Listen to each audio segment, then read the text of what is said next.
মহান জমিয়ত আহলে হাদিস মহান আল্লাহর এই আয়াতের উপর সদা সর্বদা অটল রয়েছে। কখনোই মুসলিমদের মাঝে কোনো প্রকার বিচ্ছিন্ন সৃষ্টি করেনি এবং সামনে করবে না ইনশাআল্লাহ। আল্লাহ রাসূল সাল্লাল্লাহু আলাইহি ওয়াসাল্লাম বলেন, আলা ফামান সাররাহু আইয়াসকুনা হাতাল জান্নাহ ফালইলজিমিল জামাআহ ফাইন্নাশ শাইতানা মাআল ফারদি ওয়া হুয়া মিনাল ইসনাইনি আবআদু। সাবধান হে ব্যক্তি, জান্নাতে বসবাস করে খুশি থাকতে চাই, যে ব্যক্তি জান্নাতে প্রবেশ করে খুশি থাকতে চায় তার জন্য আবশ্যক হচ্ছে সে জামাতকে আঁকড়িয়ে ধরবে। কেননা শয়তান বিচ্ছিন্ন এক ব্যক্তির সাথে থাকে, দুইজন বা জামাতের থেকে অনেক দূরে শয়তান থাকে। লম্বা হাদিসের অংশ বিশেষ পাঠ করা হলো। যে হাদিসটি বর্ণিত হয়েছে, বর্ণনা করেছেন ওমর বিন খাত্তাব রাদিয়াল্লাহু তাআলা আনহু এবং ইমাম তিরমিজি তার তিরমিজি গ্রন্থে এই হাদিসটি নিয়ে এসেছেন। ইমাম আলবানী রাহিমাহুল্লাহ এই হাদিসটিকে সহিহ বলেছেন। এছাড়াও আপনাদের সম্মুখে যে হাদিসটি পাঠ করেছি, যে আবু হুরায়রা রাদিয়াল্লাহু তাআলা আনহু হতে বর্ণিত, তিনি বলছেন রাসূল করিম সাল্লাল্লাহু আলাইহি ওয়াসাল্লাম তোমাদের তিনটি বিষয়কে পছন্দ করেন।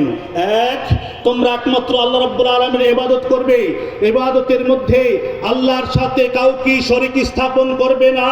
ওয়ান তা'তাসিমু বিহাবলিল্লাহি জামিআন ওয়া লা তাফাররাকু, এবং তোমরা সম্মিলিতভাবে আল্লাহর রজ্জুকে আঁকড়ে ধরবে, বিচ্ছিন্ন হবে না। সুবহানাল্লাহি ওয়া বিহামদিহি সুবহানাল্লাহিল আযীম। সম্মানিত উপস্থিতি, আমাদেরকে মনে রাখতে হবে যে ঐক্যবদ্ধভাবে চলা এটা হচ্ছে আল্লাহ রাব্বুল আলামিনের রীতি।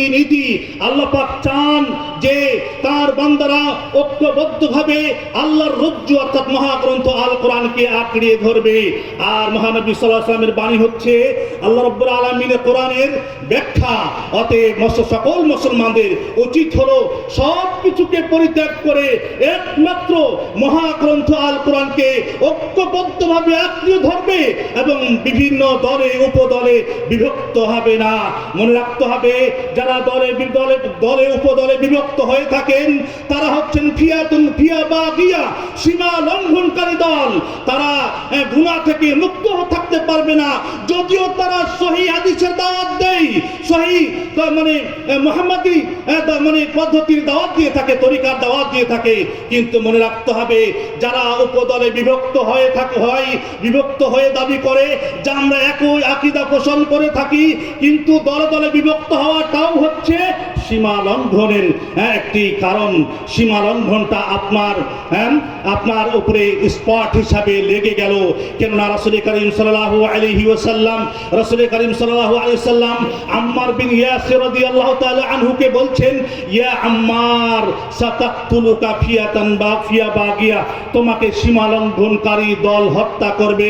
অতঃপর এই ইয়াসির বিন আম্মার রাদিয়াল্লাহু তাআলা আনহু তিনি সিফফিনের যুদ্ধে শহীদ হয়েছিলেন।